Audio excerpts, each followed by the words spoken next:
வாழ்க வளமுடன். நாம் உடல் நலத்தோட மனவளம் பற்றி பார்த்தோம். உடல் நலத்துக்கு மற்ற என்னென்ன காரணங்கள்னு பார்த்தோம்.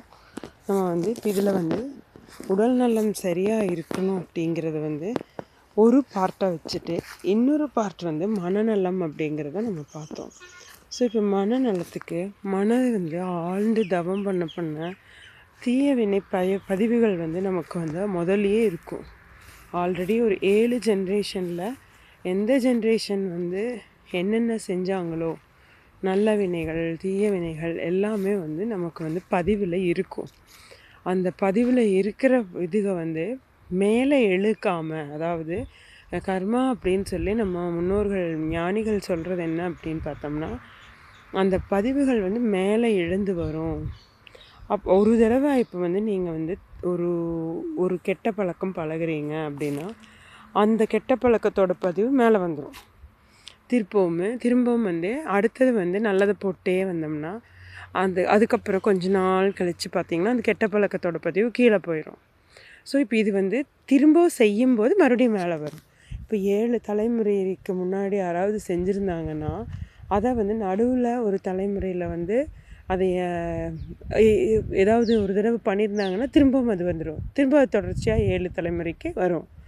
ஸோ இந்த மாதிரி நம்ம செய்கிற வினைப்பதிவுகள், நம்ம செய்யும் செயல் அனைத்துமே வினைப்பதிவாக மாறுது. இப்போ நீங்கள் ஒன்று பண்ணுறீங்க, ஒரு வெத்தலை பாக்கு போடுறீங்க, அது கூட கெட்ட பழக்கம்னு சொல்ல முடியாது. ஒரு நான்வெஜ் சாப்பிட்றீங்க, நான்வெஜ் சாப்பிடும்போது அந்த நான்வெஜ்ஜோட இது கொலையை உயிர் கொள்கிற நம்ம பண்ணுறோம் அப்படிங்கிறது அதையே அந்த பதிவு அதுலேருந்து நீங்கள் வெளியே வரணுன்னா 7 ஜென்ரேஷன் தாண்டியாச்சுன்னா ஆட்டோமேட்டிக்காக ஈஸி, உங்களுக்கு அந்த பதிவே இருக்காது. ஸோ அந்த பதிவு எவ்வளோ தலைமுறைக்கு இருக்குன்னா 7 தலைமுறைக்கு தான் இருக்கும். அதுலேருந்து வெளியே ஈஸியாக வந்துடலாம். அதே மாதிரி ஒரு ட்ரிங்க் பண்ணுறாங்க ஒருத்தர் அப்படின்னா அவங்க அந்த பதிவுலேருந்து 7 தலைமுறை அவங்க தலைமுறையில் யாருமே ட்ரிங்க் பண்ணலைன்னா இவங்களுக்கு அது வராது. இவங்க வம்பலை போய் வாலண்டியராக பண்ணினா தான் வரும். ஸோ அந்த மாதிரி தான் ஒவ்வொரு விஷயங்களும் நம்ம நல்லதை மட்டுமே யோசித்து நல்லதை மட்டுமே செஞ்சுட்டு வரும்போது நமக்கு அந்த நல்ல பதிவுகள் மட்டுமே இருக்கும்.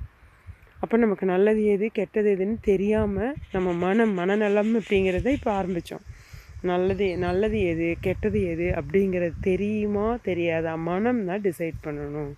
அப்போ எல்லாருக்குமே எல்லாமே தெரிஞ்சிடுறதில்ல, எல்லாருமே எல்லாத்தையும் தெரிஞ்சுட்டு பண்ணுறதில்ல. ஸோ நல்லது எது கெட்டது எதுன்னு தெரியாமல் நம்ம ஒன்னொரு செயலையும் செய்கிறோம். அதை செய்ய வைக்கிறதும் இயற்கை தான்.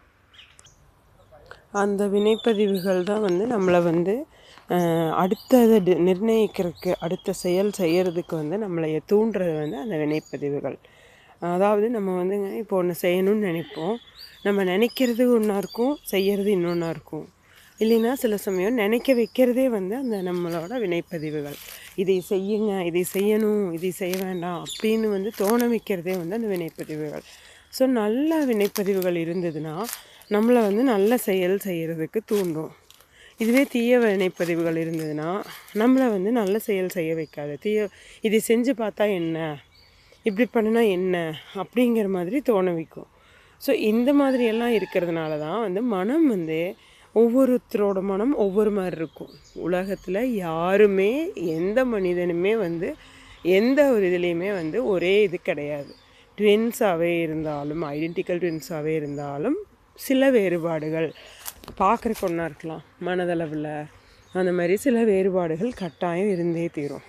இது ஏன் அப்படின்னா அந்த செகண்டுக்கு செகண்டு கர்ம வினைப்பதிவுகள் மாறிட்டே இருக்கும்.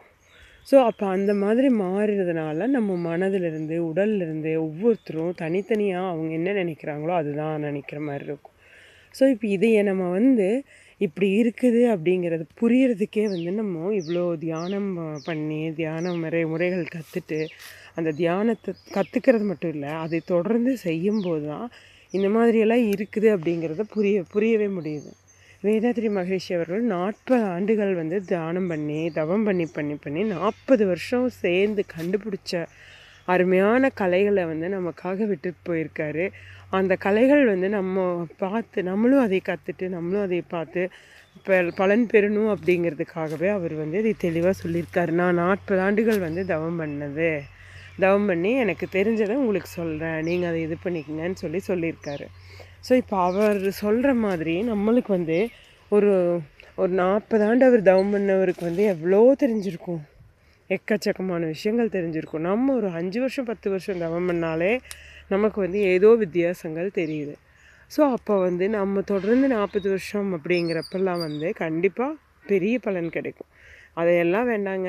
மகரிஷி அவங்க என்ன சொல்லியிருக்காங்க, இப்போ எல்லா தியான முறைகள்லேயும் நீ கல்யாணம் பண்ணக்கூடாது, பிரம்மச்சரியாக இருக்கணும், வீட்டில் விட்டுட்டு வாங்க அப்படிங்கிற மாதிரி தான் முதல்லலாம் இருக்குது. ஆனால் மகரிஷி அவங்க என்ன சொல்கிறாங்க, நீங்கள் வீட்டை விட வேண்டாம், குடும்பத்தை விட வேண்டாம், குடும்பத்தோடு இருக்கணும்.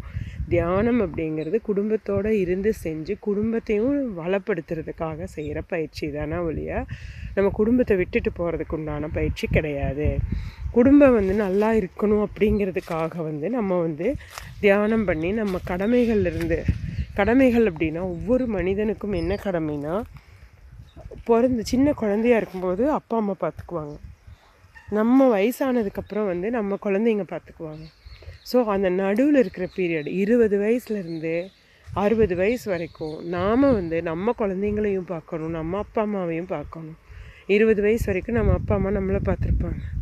20லேருந்து 60 வரைக்கும் நம்ம அப்பா அம்மாவையும் குழந்தைகளையும், நம்ம கல்யாணம் ஆயிரும், குழந்தைங்க வந்துடுவாங்க, குழந்தைங்கள பார்க்கணும், நம்ம அப்பா அம்மாவை பார்க்கணும், எல்லாம் பார்த்து 60 வயசுக்கு மேலே ரிட்டையர்மெண்ட் ஏஜ்.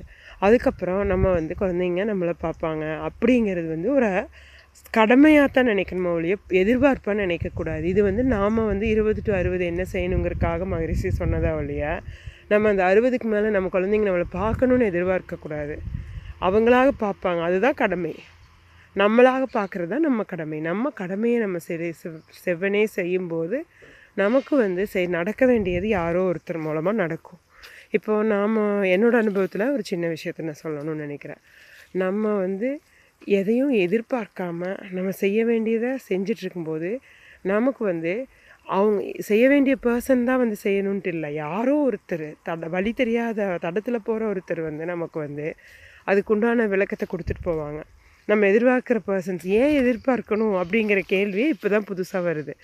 நம்ம எதிர்பார்ப்போம் ஒருத்தர் வந்து சரி இவங்க நம்மளுக்கு வந்து இந்த விஷயத்தை செஞ்சு தருவாங்க, இந்த விஷயத்தில் நம்ம வந்து இவங்க நல்லபடியாக பண்ணுவாங்க. அந்த எதிர்பார்ப்புக்கே இடம் இல்லாமல் யாரோ ஒருத்தர் நமக்கு சம்மந்தம் இல்லாதவங்க ஹெல்ப் பண்ணியிருப்போம், சொல்லிட்டு போவாங்க. ஸோ இப்போல்லாம் தான் தெரியுது நம்ம எதிர்பார்க்க வேண்டியதே இல்லை, நம்ம கரெக்டாக செய்ய வேண்டியது செஞ்சால் யாரோ ஒருத்தர் மூலமாக நமக்கு கிடைக்கணும்.